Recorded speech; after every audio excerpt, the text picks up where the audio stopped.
Hello guys, ரீசெண்டா எங்க வந்திருக்கோம்னா Nandambakkam trade சென்டர்ல நடக்கிற ஒரு எக்ஸ்போக்கு தான் எங்களை இன்வைட் பண்ணிருந்தாங்க. நாங்க ஏன் இந்த எக்ஸ்போக்கு வந்திருக்கோம்னா, என் ஃப்ரெண்ட் அல்டிமேட் எக்யூப்ஸ்னு சொல்லி ஒரு கம்பெனி வச்சிருக்கான். அந்த கம்பெனிக்கு தேவையான எக்யூப்மெண்ட்லாம் பார்க்கறதுக்காக தான் இந்த எக்ஸ்போக்கே வந்திருக்கும். அது மட்டும் இல்லாம என் ஃப்ரெண்டும் நிறைய எக்யூப்மெண்ட்ஸ்லாம் கம்மி பிரைஸ்ல கொடுத்துட்டு இருக்கான். எந்த மாதிரி எக்யூப்மெண்ட்ஸ்னா நான் உங்களுக்கு இப்ப டிஸ்பிளேல காட்டுறேன். இது எல்லாமே இவங்கிட்ட அதுவும் மார்க்கெட் பிரைஸோட ரொம்ப கம்மி பிரைஸ் தான் கொடுத்துட்டு இருக்காங்க. உங்களுக்கு தேவைன்னா மறக்காம டிஸ்பிளேல இருக்க நம்பரை கான்டாக்ட் பண்ணுங்க. அண்ட் ஆல்சோ இந்த மாதிரி ஒரு எக்ஸ்போக்கு வரதுனால என்ன ஒரு பெனிஃபிட்னா, இங்க புது புது எக்யூப்மெண்ட்ஸ் லான்ச் பண்ணிருப்பாங்க. அதை யூஸ் பண்றதுக்கான ஒரு சான்ஸ் கிடைக்கும். அது மட்டும் இல்லாம நம்மளுக்கு ஏகப்பட்ட கிளைண்ட்ஸ் கிடைப்பாங்க.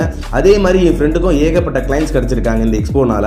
நான் லைஃப்லயே பார்த்த பெரிய எக்ஸ்போ இதுதான். அண்ட் ஆல்சோ ரொம்ப எக்ஸ்பென்சிவான எக்ஸ்போ இதுதான். ஏன்னா எந்த எக்யூப்மெண்ட் எடுத்தாலும் மினிமம் 30-40 லட்சத்துக்கிட்ட இருக்கு. அந்த அளவுக்கு ரொம்ப பிரம்மாண்டமா இருக்கு இந்த எக்ஸ்போலாம். உங்களுக்கும் இந்த மாதிரி எக்ஸ்போக்கெல்லாம் போகணும்னா மறக்காம நம்ம சேனலை சப்ஸ்கிரைப் பண்ணிக்கோங்க. இன் ஃபியூச்சர்ல இந்த மாதிரி எக்ஸ்போ சென்னையில் நடந்துச்சுன்னா மறக்காம உங்களுக்கு நான் நோட்டிஃபை பண்ணுவேன். அது மட்டும் இல்லாம உங்களுக்கு இந்த மாதிரி எக்யூப்மெண்ட்ஸ் ரிலேட்டடா ஏதாவது query இருந்துச்சுன்னா மறக்காம டிஸ்கிரிப்ஷன்ல இருக்கிற நம்பரை கான்டாக்ட் பண்ணுங்க. Thank you so much for